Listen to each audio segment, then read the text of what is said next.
అన్నమయ్య జిల్లాలో ఉన్నటువంటి joint collector గారు మీరు ఒక ఐఏఎస్ ఆఫీసర్ అనేటటువంటి విషయాన్ని సిపిఎం అన్నమయ్య జిల్లా కమిటీ తరఫున గుర్తు చేస్తున్నాం. కానీ మీరు ఐఏఎస్ లాగా కాకుండా ఐఏఎస్ అనే రకంగా వ్యవహరిస్తూ ఉన్నారు. కేవలం అధికార పార్టీ నాయకులకు మాత్రం వాళ్ళకు మాత్రం మీరు సలాములు కొట్టుకుంటూ వాళ్ళు చెప్పే మాటలు వింటున్నారు తప్ప, వాళ్ళకే ప్రాధాన్యత ఇస్తున్నారు తప్ప ఈ జిల్లాలో ఉన్నటువంటి ప్రజా సమస్యలకి ఏమాత్రం ప్రాధాన్యత ఇవ్వడం లేదనేటటువంటిది చాలా సందర్భాల్లో వ్యక్తమైంది. మీ వ్యవహార శైలి కూడా ఆ రకంగా బహిర్గతమవుతా ఉంది. మొన్న టీచర్లందరూ కూడా రాష్ట్ర ఫ్యాప్టో పేరుతో రాష్ట్ర వ్యాప్తంగా అన్ని జిల్లా కలెక్టర్ కార్యాలయాల ముందు ధర్నా కార్యక్రమం చేశారు.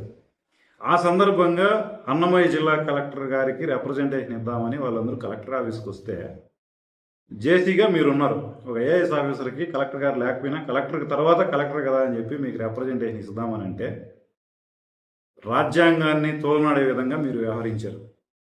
మీలాంటి ఎందరో మేధావులకి లేకపోతే రకరకాలైనటువంటి వాళ్ళందరికీ కూడా విద్యాబుద్ధులు నేర్పించేదే ఉపాధ్యాయులు. అట్లాంటి ఉపాధ్యాయుల్ని తోలనాడుతూ కించపరిచే విధంగా మీరందరూ మాట్లాడారు.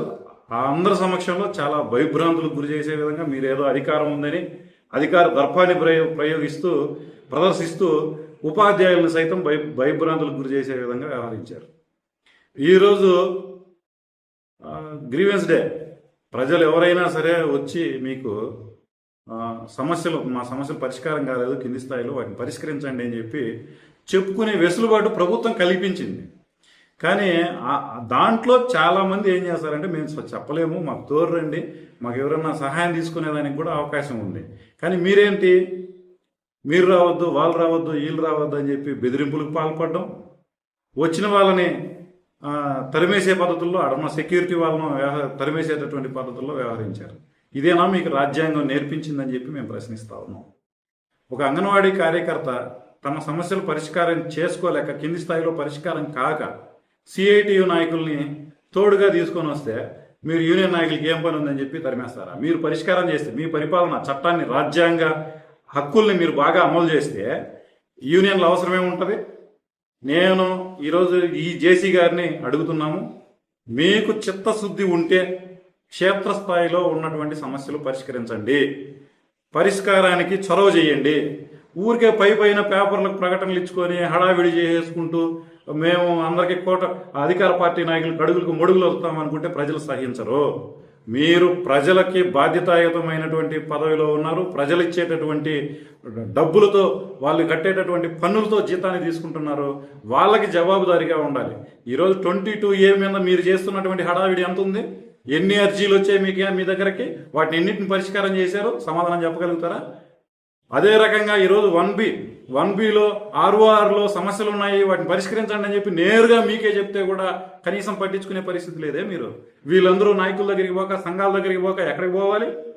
సంఘాలను మీరు రానియరు, సంఘాల తరఫున వస్తే మాట్లాడతారు. మీదంతా రాజ్యాంగం లేకపోతే ఇది సామ్రాజ్యం అని ఏమని అనుకుంటున్నారా? మీరు ఒక ఐఏఎస్ ఆఫీసర్ అనే విషయాన్ని మీరు గుర్తుపెట్టుకోండి. అందుకనే మీకు గుర్తు చేయడం కోసమే మేము ఈరోజు మాట్లాడుతున్నాం. ఇది ఇట్లాగే కొనసాగితే మాత్రం సహించే సమస్య లేదు. ఇది రాజ్యాంగం ఇచ్చినటువంటి హక్కు. ఈ రాజ్యాంగ హక్కుల్ని కాపాడడానికి సిపిఎం పార్టీ ఎల్లవేళ ముందుంటుంది, ప్రజలకి తోడుగా ఉంటుంది. ఈ సమస్యల మీద ఉన్నటువంటి ప్రజలందరినీ కూడా కూడగట్టి అవసరమైతే మీకు వ్యతిరేకంగా కార్యక్రమాలు చేయాల్సినటువంటి పరిస్థితి సృష్టించుకోవద్దని చెప్పి మేము హెచ్చరిస్తా ఉన్నాం. మీకు ఏమాత్రం మీరు తీసుకునేటటువంటి జీతానికి, మీరు చేస్తున్నటువంటి పనికి న్యాయం చేయాలి అని అనుకుంటే పేదల సమస్యలు పరిష్కరించండి.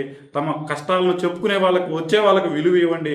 ఈరోజు చాలామంది కార్మికులు వేతనాలు లేక అవస్థలు పడుతున్నారు. రకరకాలైనటువంటి ఇబ్బందుల్ని తొలగించేసేటటువంటి పరిస్థితి ఉంది. వాటిని ఎందుకు మీరు జోక్యం చేసుకోలేరు? 6 సమస్యలు మీరు ఎందుకు పరిష్కారం చేయలేరు? భూ సమస్యలు ఎందుకు పరిష్కారం చేయకుండా పోతున్నారు?